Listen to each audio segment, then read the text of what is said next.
She told me she was pregnant with my friend's child and walked out laughing. A month later she returned begging, but I closed the door forever. I am 34, and if you had told me a year ago that my life would turn into a story like this, I would have laughed in your face. Back then, I believed with all my heart that I had finally found the woman I would grow old with. She wasn't perfect, and neither was I, but I thought what we shared was real. Love, trust, and a vision of a future together. That's what I believed our marriage was built on.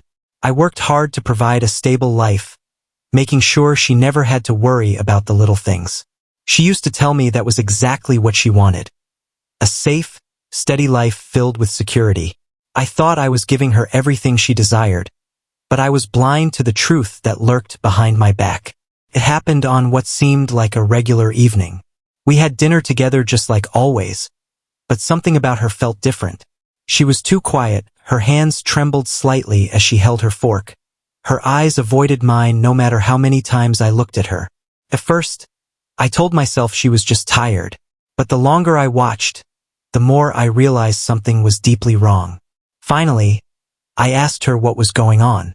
She looked up at me, and in her expression, I saw a strange mix of nerves, guilt, and fear.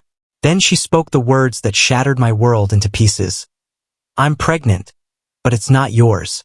It's your friend's. At first, I sat frozen, my ears registering the words, but my mind refusing to accept them. I thought she was making some kind of cruel joke, but the serious look in her eyes told me she wasn't. She continued talking, saying it wasn't planned, that it just happened. She confessed that she had been seeing him for months, and somewhere along the way, she fell in love with him. Every word hit me like a hammer to the chest. Then she said something that still burns in my memory. He promised he'll take care of me. He'll accept me. He'll accept the baby. I sat across from her, wondering if this was some kind of nightmare I'd wake up from. My friend, my wife, together, and now a child that wasn't mine.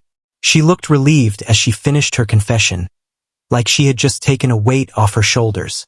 Meanwhile, I felt as if the ground beneath my feet had disappeared. I didn't scream. I didn't throw things. I didn't collapse right there at the table. I just sat in silence, trying to understand how the woman I trusted most could tear my heart apart so casually with the one person I considered a brother. That night, I realized how fragile trust really is. You can give someone your best, your effort, your time, your loyalty, and it still might mean nothing to them.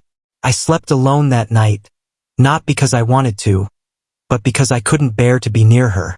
The next morning, I sat at the kitchen table again, my coffee growing cold as I replayed her words over and over in my head. Pregnant. Not mine. My friend's. She walked in and stood there, looking at me without a hint of regret. Finally, I asked her the only question that mattered. Why? Why would you marry me if you loved him? Her response was a shrug, her voice flat and cold. That's life. Things change. Then she added something that cut even deeper. I enjoyed my time with you, but I was bored. One woman can't stay fixed with one man. I looked at her then and realized I didn't even recognize the person standing in front of me. This wasn't the woman I married. This was a stranger wearing her face. She spoke of my efforts, my love, and my sacrifices as if they were nothing more than a temporary distraction from her boredom. That evening, I didn't argue. I didn't beg. I didn't ask her to stay. I simply told her, fine, go. Enjoy your life. She packed her bags with no hesitation and walked out the door. No tears. No regret. Just gone. The house fell silent, and I felt like I was living inside a tomb. Weeks passed. Slowly, I learned to live with the silence. I told myself it was over, that I had survived the worst. But life had more in store for me. About a month later, she came back. She knocked on my door with tear-streaked cheeks, her belly already showing the life she had conceived with him. She looked nothing like the confident woman who had walked out that night. Her voice shook as she said, "Please, can I come in?" Through her tears, she admitted everything. My friend, the man she had thrown away our marriage for, had left her. He didn't want her. He didn't want the baby. He told her he wasn't ready to be a father, that he wasn't ready for her either. All the promises he had whispered to her meant nothing. Her fantasy of a new life had collapsed, and now she was at my door, begging. She pleaded, "Please take me back. I know I cheated, but I'll never do it again. Please, I need you."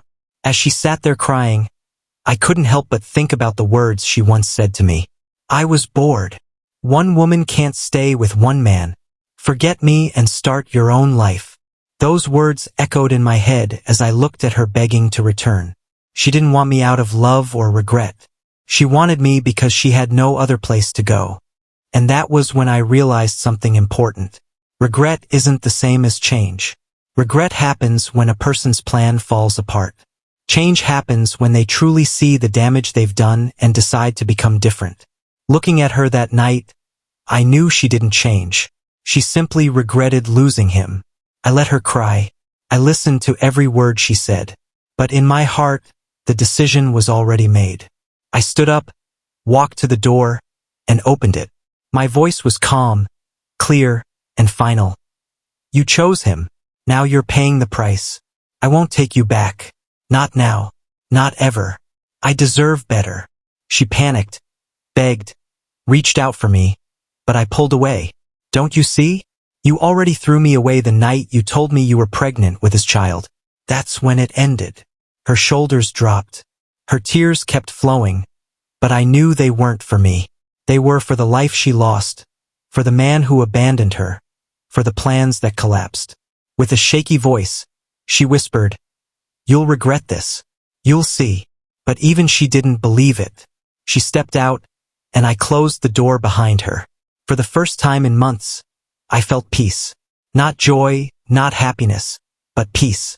A quiet release, like setting down a heavy weight I had carried for far too long. I knew it was over, truly over. In the weeks that followed, I blocked her number, deleted her messages, and cut off every tie with her and him. My former friend tried reaching out once, acting casual, as if betraying me with my wife and abandoning his own child was a minor mistake. I didn't reply. Some lines, once crossed, can never be repaired. Rebuilding wasn't easy. My home felt empty. Some nights I lay awake wondering if I had been too harsh, wondering if I should have forgiven. But then I remembered her words. I was bored. That reminder cleared my doubts every time. Slowly, I rebuilt. I reconnected with old friends who had always been loyal. I poured myself into work, into my health, into small things that brought me joy. Over time, the weight lifted, and I began to see her betrayal for what it truly was. A twisted gift. It broke me, yes, but it also forced me to rebuild myself stronger. It showed me that I deserved more than lies and half-hearted love. Now, I don't hate her. I don't even hate him. Hate would mean carrying them with me, and I don't carry them anymore. They made their choices. I made mine. I walked away, healed, and built a better life. Sometimes, losing the person you thought you needed is the only way to finally find peace. And that's where I am now, at peace. Thank you for watching until the end. Hit that subscribe button and stay tuned for more stories.